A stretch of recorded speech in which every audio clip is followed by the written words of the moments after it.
Bom, primeiro ele tem que ser um sonhador. Ele tem que entender que aprender é condição essencial para a libertação, como diria Paulo Freire. Ele precisa entender que aprender, como diria o sábio Paulo Freire, é impregnar de sentidos tudo aquilo que nós fazemos na vida, na escola. Ele precisa praticar uma educação, sobretudo uma educação com um cunho social, olhando para a função social da escola, que a função social, o objetivo principal da escola, sobretudo a escola pública, é a libertação, é a emancipação, é a transformação. O professor que quer ser, almeja ser, postula ser um educador de sonho, um professor de sonhos, ele precisa ensinar, para além da sua disciplina, um componente curricular que não está no currículo, que é o componente sonhos. Muitas das nossas crianças e jovens da escola já perderam a capacidade de sonhar, já perderam a condição de acreditar nos seus próprios sonhos. Então, se ele vai para a escola, vai aprender português, matemática, geografia, mas não aprende a sonhar, de nada valerá. Esse conjunto de conhecimentos das disciplinas curriculares ensinam para ele. Então, sobretudo, ensinar a sonhar, ensinar todos os dias que o jovem, a criança, o jovem, não pode se tornar, não pode se acomodar, não pode se perceber como vítima da sua própria história, mas que ele tem todas as condições, e o professor que ensina sonhos, ele tem essa responsabilidade de reacender essa chama da esperança, diria novamente Paulo Freire, de esperançar. Esperançar não no sentido de esperar, mas de acreditar, de perseverar. Porque, para além de ensinar a lição, eu costumo muito dizer isso, por muito tempo os professores se formavam, iam para a escola para lecionar.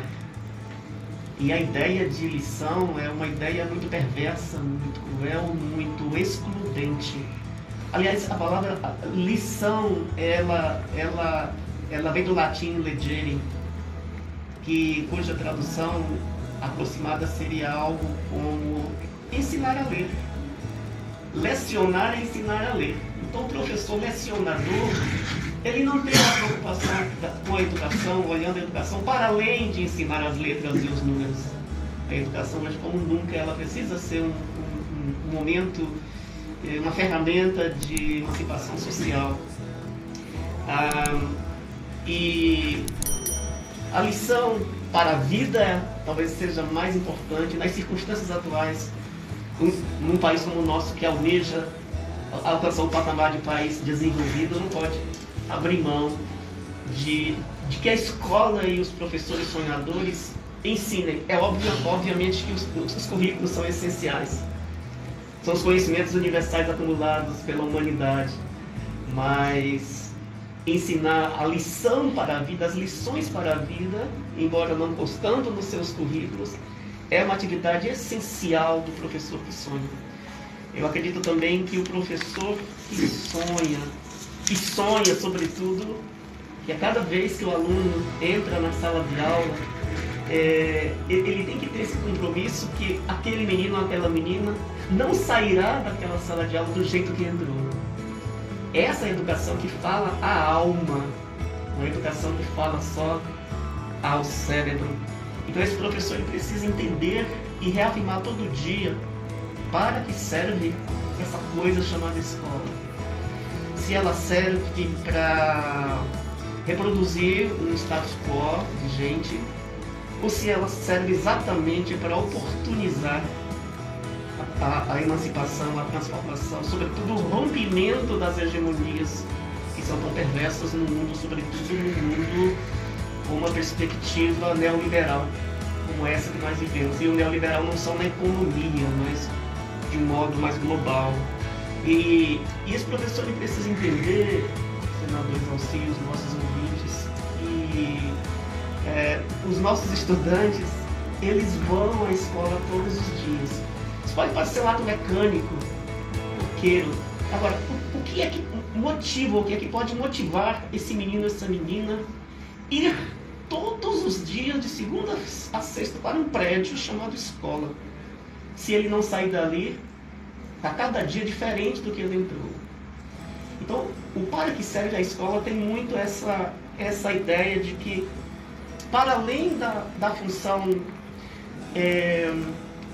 pedagógica da escola, que é a escola que forma o professor que sonha, ele precisa também ter o tempo todo essa clareza de que a escola não é só um espaço que forma, mas ela precisa, ou que informa, né, que forma e informa, mas a gente precisa ter claro todo santo dia que a escola é também um espaço que deforma, que conforma. Isso depende de como esse professor vê o mundo, se posiciona socialmente, politicamente no mundo. Então a escola, ela tem essas duas faces, ela pode ser perversa, mas ela pode ser, e é, a única ferramenta de libertação, de inclusão social no mundo em que vivemos. Esse, para mim, é o perfil do professor que sonha. Simão, você trouxe um ponto aí que a gente precisa realmente refletir bastante, né? Porque o desafio hoje dos professores é muito grande, né? Porque você tem que compatibilizar isso, né? Porque também não adianta apenas sonhar se você não tem, né, uma certa formação do conteúdo também, né? Porque o que está acontecendo hoje, e a gente percebe isso, primeiro a desvalorização, né? Eu acho que a educação ainda é discurso durante muitos anos e continua ainda. Eu que estou nessa área parlamentar, no Congresso e também na Câmara, eu entrei na política pela educação, né?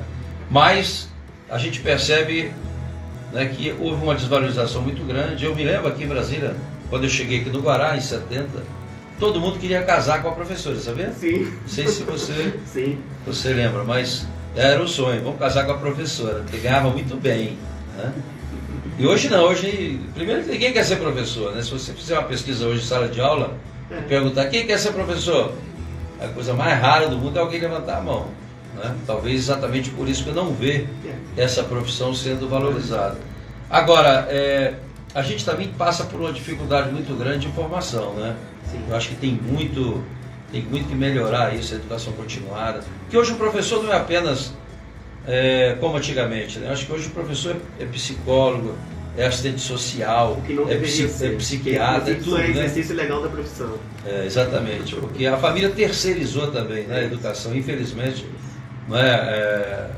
A família fazia a diferença antigamente. Eu acho que hoje todo mundo foi para o mercado de trabalho e acabou entregando a criança para a escola e acha que a escola tem a obrigação de educar, né, totalmente, né? Daniede. A Daniede fica doidinha aqui. Quero colocar uma coisa aqui, porque eu adoraria ler a história inteira do Simão, mas eu quero ler um trechinho aqui para que os nossos ouvintes saibam a potência que a gente tem aqui do nosso lado, que é Simão de Miranda. É impossível até não me emocionar a falar dele, mas escuta isso, Rodriguinho. Fui uma criança que teve todos os prognósticos de fracasso na vida. Vim de origem muito pobre, bem abaixo da linha da pobreza. Estive por morrer de nutrição. Meu irmão mais velho já havia morrido. Morei e estudei em periferias. A aquisição da fala me foi tardia. A alfabetização me foi tardia. Muitas vivências traumáticas foram falando à minha alma que eu não havia nascido para aprender muita coisa. Fui uma criança que falava pouco, e as minhas dificuldades com fala eram em função de um freio sublingual curto que me aprisionaram vida fora. Evitava falar em qualquer lugar. Na escola era recorrente, punido, e recebia broncas severas e réguas quebradas nos dorsos da mão por entender o meu desinteresse pelas aulas. Era um assinte. Ouvi as frases menino burro, esse não aprende nada inúmeras vezes. Tive a autoestima rebaixada incontáveis vezes na escola e fora dela. Nasci no sertão maranhense e ainda bebê, as circunstâncias transpuseram minha família para o sertão do Piauí. Assisti à morte do meu pai, vivi vidas precárias e sonhos minguantes, entregues ao urubu dos destinos, sem nenhuma referência masculina na composição familiar. Minha mãe, 4 tias, eu, irmão e primos viemos para o Distrito Federal, o Eldorado. Moramos em deploráveis barracos de tábua de madeirite, por onde entravam ratos e insetos, e o frio cortante de junho da capital. Não havia camas para todos. Colchões no chão eram postos à noite, e nos aquecíamos uns aos outros. Passamos fomes, muitas vezes na falta de margarina, Derramávamos óleo de soja sobre o pão. Era o mais velho, por isso eu cuidava da casa enquanto as mulheres se tornaram faxineiras para assegurar a sobrevivência de todos. Talvez eu não soubesse, mas a infância escorria entre os dedos. Foi 1 ano fora da escola, pois a transferência não veio conosco. Isso é só um pedacinho da história do Simão, que hoje é doutor Simão de Miranda, um escritor que... Quantos livros, Simão? 60 livros. 60 livros, uma inspiração para todo mundo, não só da Secretaria de Educação. Se eu tivesse lido, eu não acreditava. Isso você sabe que a gente deu também, eu quando fui deputado distrital, te dei o tipo de cidadão honorário exatamente já, né, em função de tudo isso que você já fazia naquela época. E eu quero registrar, Exalci, que foi algo extraordinário, porque um evento desses, as pessoas podiam pensar assim, mas ele é amigo do Exalci. Eu não te conhecia. Então, assim... Eu nem lembrava, sabe? Pois é, mas também tem tanto tempo, né? É verdade. E eu achei aquilo tão honroso, porque não foi algo que foi decorrente de uma relação pessoal, de amizade. E foi um ato de reconhecimento, porque naquela época eu já havia visitado vários países, falando dos meus... levando Brasília. Acho que a ideia, né, de você se tornar um cidadão honorário da cidade é isso. Então, assim, eu já falava de literatura, já falava de educação, em todo o Brasil, né, em alguns países, e eu achei aquilo marcou a minha história, está no meu currículo, né, assim, muito honrosamente, cidadão honorário de Brasília, concedido por você. Agora, engraçado, né, essa questão do sonho era muito... eu sempre disse, né, a gente é do tamanho do nosso sonho, né, quem sonha alto vai longe, né, quem realmente tem autoestima baixa e que não sonha, acaba, né, ficando aí para trás, né. Mas aí entra o papel do professor. Né? Se alguém me salvou, foi a escola pública, sempre tem escola pública. Se realmente eu sou o que sou, eu devo aos meus professores que diziam no meu ouvido todo dia, cara, né, você é capaz. E não os outros, né, infelizmente, né? Alguns professores que aparecem na vida da gente para desacreditar. E eu ouvi muito isso. Aluno da escola pública não vai muito longe, aluno da escola pública não passa na UNB, aluno da escola pública... Enfim, eu fiz mestrado, doutorado, fiz pós-doutorado, tudo na UNB, vindo de escola pública. Engraçado, você sabe que eu não fiz o UNB, né? Exatamente porque eu tinha que trabalhar o tempo todo. Mas eu tive a oportunidade de estudar escola pública aqui, eu estudei aqui no ginásio do Guará. Que maravilha. E era uma escola maravilhosa. Aliás, na minha época, sim, parece até que tem muito tempo. Que a escola pública era as muito pessoas diziam isso. Não é? Exatamente. Quando você ia para a escola particular, o pessoal ainda brincava. Papai pagou, passou, né? É isso mesmo. Porque a escola pública era muito exigente, não era fácil. Você tinha que estudar mesmo. Os melhores professores. Mas rápido não lembro. Eu não esqueço, né, da escola aqui do GG.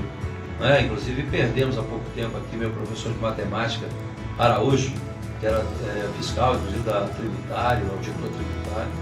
Tinha o Alaor, também que veio, foi na Segunda Guerra, dava uns cascudos da gente bravo, cara. Ali realmente o cascudo dele era brava, viu, Rodriguinho? Você estudou aqui na escola pública aqui do Brasil? Não, eu estudei em Minas Gerais, eu estudei a maioria da minha vida em escola particular. Em alguns momentos eu passei pela pública. Mas eu lembro aí de um Pedel, desses caras que davam os cascudos também. O negócio era violento. Agora, depende muito de professor mesmo. Eu me lembro, eu também vim do interior de Minas, viu, Simão? Minas Gerais era do interior, era bravo, né? Você sabe que meu pai, quando veio para cá em 68, a gente só veio em 70. E a gente lá com 8, 9 anos, a gente quebrava pedra. Você comprar um picolé, para você ir no cinema, cara, você tinha que fazer um esforço danado. E eu me lembro, né, a gente, uma lata é como se fosse brita, né, você tinha que quebrar aquela pedra, a gente quebrava uma lata e olha que 8 anos, 9 anos.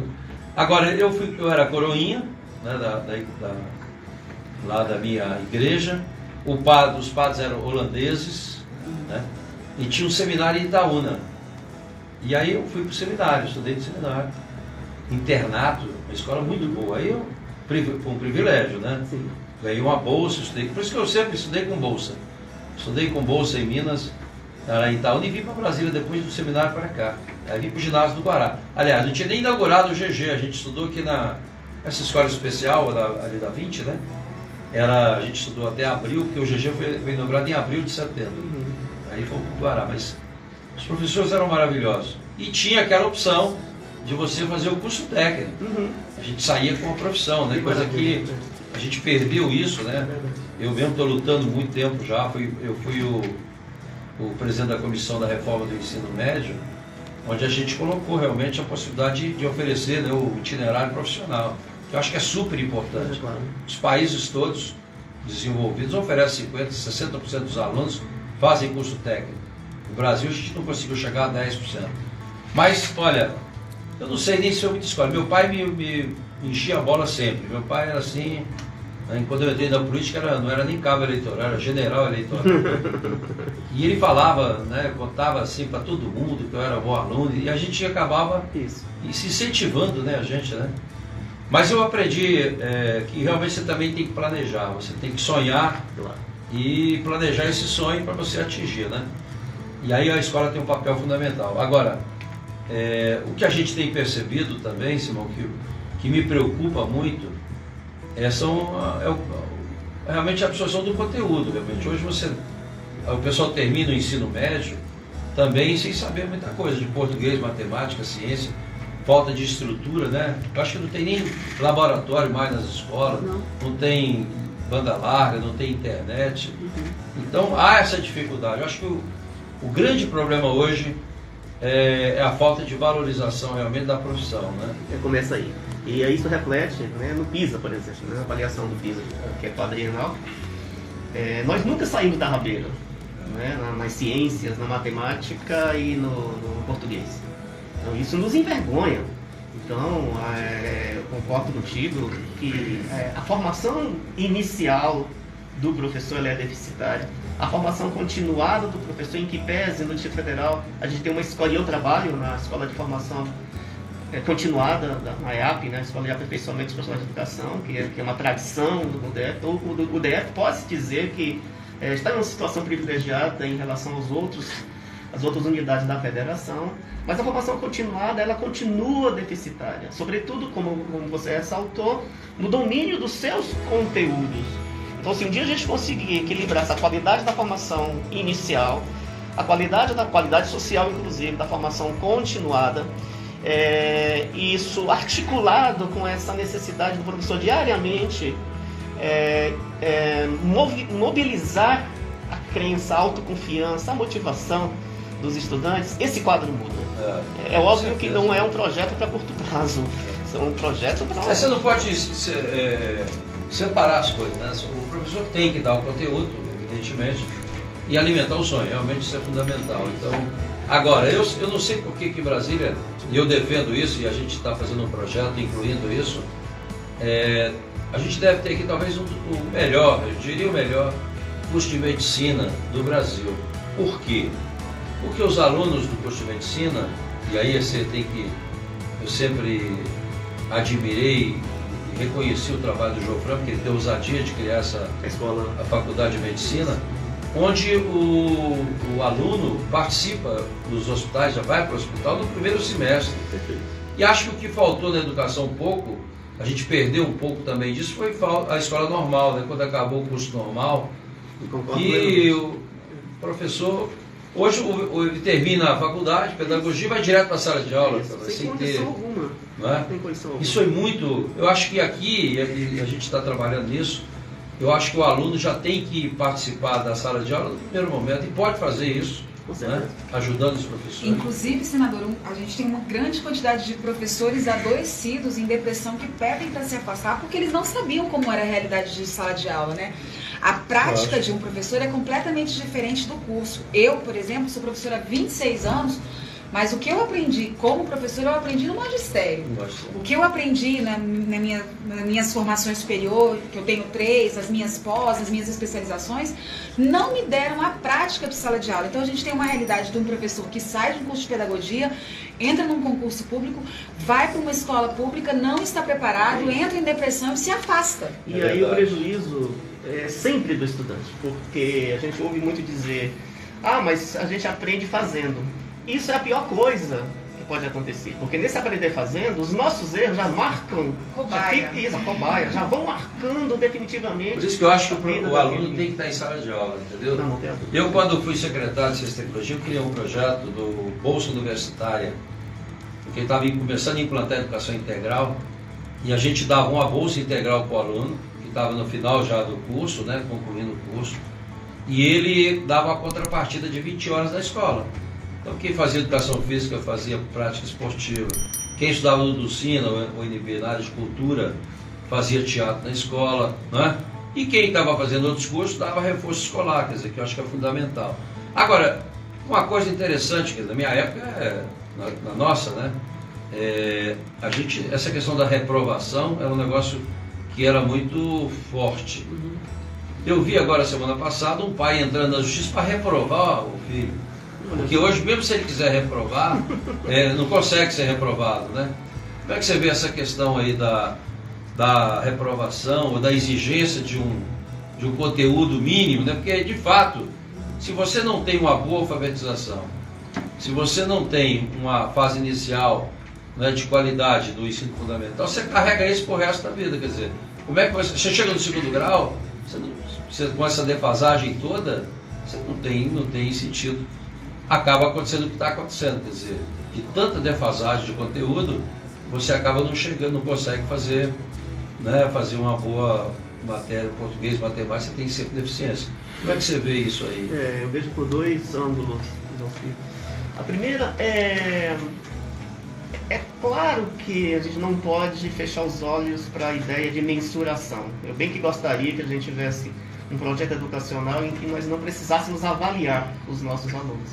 Mas se a gente não tem um outro instrumento, a gente também não tem uma outra saída, porque mensurar é importante até para você ter um nivelamento, ou você ter uma ideia como que você transformou aquele menino, o que foi que ele aprendeu. Só que aí o outro lado da moeda, no meu ponto de vista, é para que vai servir aquilo que ele está aprendendo. Acho que o grande problema da pedagogia e da didática é quando eu ensino para o menino, por exemplo, a bola de pi, a fórmula de Bhaskara, enfim, as capitanias hereditárias. Então, se eu ensino e eu não favoreço o menino a entender para que ele está aprendendo aquilo, é em vão. Vai ficar na memória de curto prazo e daqui a pouco... Então isso não vai adiantar. Só para passar na prova. É isso, então a memorização, para passar na prova, para passar no vestibular, para passar enfim. Então assim, o meu ideal de escola, e aí talvez a gente conseguisse melhorar esses níveis das avaliações de larga escala em nível internacional como o PISA, é tudo aquilo que a gente ensinar, a gente consiga fazer com que o menino compreenda onde ele vai usar, para que serve, para que vai servir na vida dele. Para significado, né? Produzir sentido, ele precisa produzir sentido assim, porque aquilo ele não vai esquecer nunca. Nós todos aqui que já passamos por escola, nós temos na nossa memória afetiva, na nosso DNA, vamos dizer assim, muitos dos saberes que esses saberes produziram sentido, nós produzimos sentido acerca desses saberes, que nós jamais esqueceremos, porque nós usamos. Porque nós percebemos onde eles se aplicam na nossa vida cotidiana. Para que serve isso? É um desafio, né? Engraçado, né? Eu, por exemplo, me lembro de vários. Eu me lembro da minha professora da segunda série do ensino primário, naquela época era primário, depois ginásio, né? Então tinha professores marcantes, né? Que realmente fizeram a diferença, né? Então, esse aqui é o grande desafio da educação, né? Você compatibilizar isso, né? Agora, da forma como está acontecendo hoje, lamentavelmente, né, pela falta de incentivo, pelas dificuldades até de relacionamento, porque como a família terceirizou a educação, você tem dificuldade, né, das pessoas hoje. Hoje, tanto é que pedagogia já não é mais concorrido. Quer dizer, é o que mais tem vaga, todo mundo... Aliás, é a última opção hoje, sinceramente. E as licenciaturas também, Zalci. A gente tem visto um pouco interesse dos jovens para os cursos de licenciatura. Então isso é terrível, porque daqui a pouco nós não queremos professores, porque ninguém quer ser mais. Os cursos de licenciatura estão esvaziados. Então a gente precisa fazer, as políticas educacionais precisam atuar e muito rapidamente nesse sentido. É verdade, porque hoje também, nossa, o professor hoje, coitado, ele tem muita dificuldade, né? Porque para enfrentar também os pais não é bom não, porque eu estava falando ontem, a gente estava discutindo sobre as mães, teve uma reunião lá em casa, o pessoal tinha participado da reunião dos pais, né? Mas as meninas estavam discutindo, eram mães recentes, novas, E as mães de hoje são... A pior coisa, principalmente para quem é de escola particular, agora são os grupos de WhatsApp de mãe. É o terror e pânico. É impressionante. Você vê cada coisa que você não acredita. Não acredita. Eu fico chocada. Enquanto professora, participo de um grupo de WhatsApp das mães da sala da minha filha, que está na mesma sala desde o maternal. Você vê de tudo ali. Você fica, é um poder paralelo. Aí estava exatamente isso, que eu tinha a Amanda estava discutindo uma sobrinha minha, ela é casada com um professor e tem filha, e estava participando do WhatsApp de grupo de mães, né? E aí a escola oferecia lá, sei lá, 40 opções para fazer coisa, e aí uma queria fazer um movimento, quer dizer, não precisava nem fazer, mas né, não, vamos ser contra isso, vamos fazer uma mobilização, vamos fazer aquilo. Cara, eu fico chateado muito assim, né, que também perdeu muito respeito, né? Rapaz, eu me lembro da minha sala, né? O professor entrava, você levantava, respeitava, né? Também é o seguinte, você riscasse uma carteira, o seu pai era chamar, tinha que comprar uma carteira nova, ou tinha que arrumar a carteira. Hoje o pessoal quebra tudo, picha a escola, né? Quebra os carros dos professores, ameaça professor, a loucura. Realmente hoje a coisa está muito difícil, a gente vai precisar mudar muito isso. Mudar essa cultura, né? Porque recuperar essa cultura do respeito ao professor, o respeito à escola. Eu fico indignado e me pergunto sempre por que nós respeitamos, por exemplo, o prédio do fórum. Quando se entra no prédio de um fórum, como é que se entra numa escola?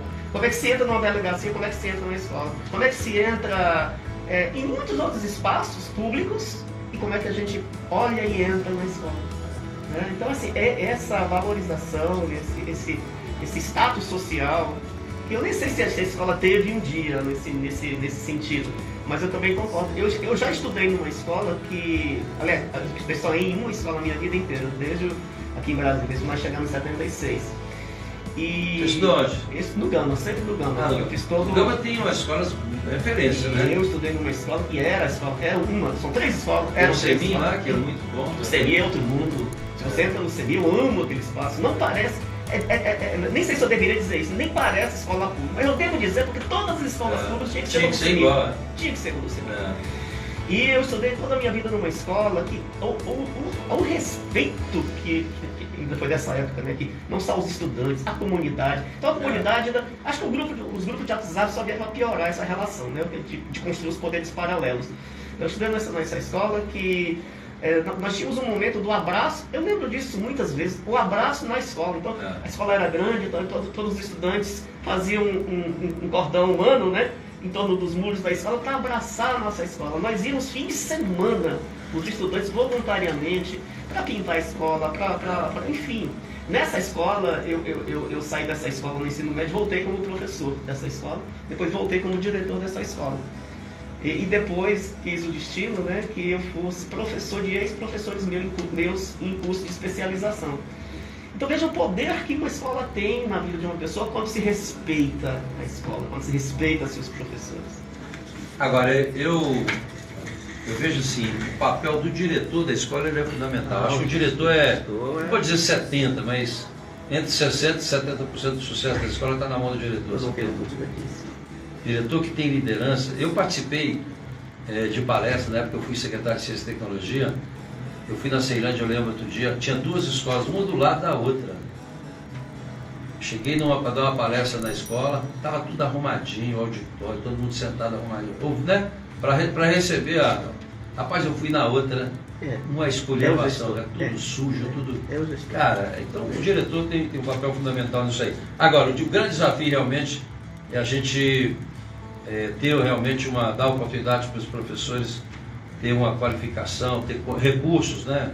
Infraestrutura, e realmente precisa valorizar um pouco mais, porque disciplina, né? Eu acho que também não tem como você fazer educação se não tiver respeito, né, cara? Porque Aniette, você já teve o carro, já teve quebrado o carro, né? Eu fui assaltada na escola, o aluno dava aula na Ceilândia, meu aluno entrou no meu carro, quebrou o vidro, pegou minha bolsa, riscou o carro inteiro.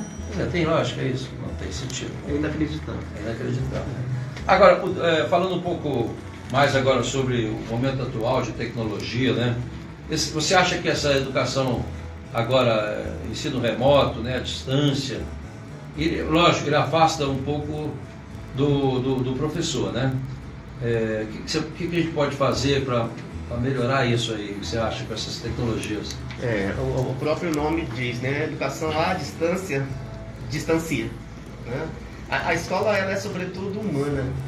Ela precisa das relações humanas, dos afetos, dos calores, dos abraços, do olho no olho, do corpo a corpo. E eu entendo que o ensino remoto, Salsi, ele é uma circunstância, ele é apenas circunstancial. Então eu já vi muita gente dizendo assim, não, o ensino remoto é irreversível. Não é, pelo amor de Deus, não pode ser. A escola, ela precisa ser física. Agora, a circunstância nos colocou nessa situação e a gente tem que saber como tirar dela o melhor proveito. E os nossos professores, eu, né, sou professor, nós fomos desafiados a aprender um novo formato acessório de educação. Dominar, conviver com as tecnologias e fazer dessa relação que é fria na sua origem, tirar dela um proveito razoável, aquilo que nós podemos oferecer de melhor dentro de um quadro pior, né? No pior que a gente pode oferecer de melhor. Então existem muitas estratégias que a tecnologia dispõe, o advento das videoconferências, dos aplicativos de videoconferência, professores que tinham pavor de abrir o computador, de apertar a tela pau do computador. Eu me lembro que quando eu fui secretário, eu lancei aquele primeiro projeto, notebooks para os professores, em 2000 e pouco. Né? A gente entregou quase 30 mil notebooks. Né? E hoje a gente vê, eu fico impressionado, a desenvoltura dos nossos colegas na frente de uma câmera. Como é que a gente aprendeu rápido? Nós antecipamos pelo menos uns 10 anos. Isso. Né, essa questão da tecnologia. Mas outro dia, num debate de educação, alguém disse, acho que foi o Cristóvão que disse isso, que nós temos que sair do modelo do teatro, que hoje a educação é mais ou menos no teatro. Né? Você tem um palco, o professor está lá na frente, e os alunos ficam ouvindo lá o professor. Ainda melhorou agora a tecnologia, porque na época da gente até desenhar o corpo humano no quadro, né, estava quase terminando a aula. Né? Hoje você tem ferramenta que você mostra o corpo humano assim, né, em pleno funcionamento, um negócio espetacular. E ele estava dizendo exatamente isso, que a gente tem que mudar do teatro para o cinematográfico, né, como aqueles filmes em 3D, de 3D e tal. Né? Realidade virtual. Esse é o desafio nosso, eu acho que para introduzir a tecnologia. Quando nós sairmos do isolamento social, a gente tem que levar essas tecnologias para assessorar a nossa aula presencial. A gente não pode viver sem elas, a gente não pode viver exclusivamente delas. A gente não pode mais viver na idade das trevas. É verdade. É isso aí, eu acho que tem tudo para aprender. Agora, tem que investir, né, cara? Você vê, a capital da República não tem banda larga na escola ainda. Um negócio isso é vergonhoso. É brincadeira, né? Realmente. É vergonhoso. Não é fácil. Agora, vamos falar mudar um pouquinho aqui, falar da parte de escritor, né? Qual que é a maior dificuldade que você enfrenta aqui? O escritor enfrenta no Brasil? Bom, a primeira delas é que nós não lemos, né? Então vamos começar aí. Não existem leitores. Estou falando assim de um modo muito radical, né? Mas é para a gente colocar isso numa lente, para entender como é que funciona a cadeia da leitura, a cadeia produtiva do livro. Então, as dificuldades do escritor começam pela falta do público, porque não é Miedja sabe bem, é autora. Então, veja, num país que não lê, ou que se lê pouco, né, você também tem uma produção literária do ponto de vista dos investimentos das editoras, né, equivalente ao quantitativo do seu público. Então, se contrata poucos autores, se paga muito poucos autores. Hoje nós recebemos um direito autoral que varia de 0 a 8%, que é o máximo, é o teto máximo dos escritores normais. Aí para ser 8% tem que ser o Simão de Miranda, já começa com 0, certo? Mas essa pergunta ela é provocativa porque Monteiro Lobato, lá nos idos de 1930, rapaz, né? Então ele já dizia que o país se faz com homens e livros. Por 1930. Então hoje a gente continua dizendo que essa frase está muito atual. Por que nós não saímos desse patamar do subdesenvolvimento? Porque nós não lemos. Há uma pesquisa que ela é regular no Brasil, que se chama Retratos da Leitura no Brasil.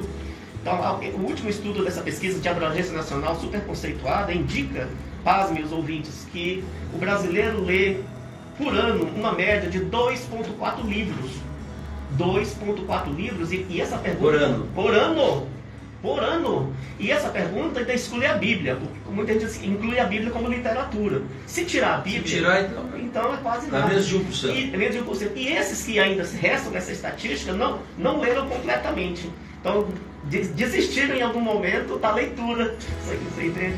Então veja a repercussão disso, né? Porque você tem o teu acesso à cultura prejudicado, ao domínio da tua língua pátria, né? Do teu idioma, do teu vocabulário,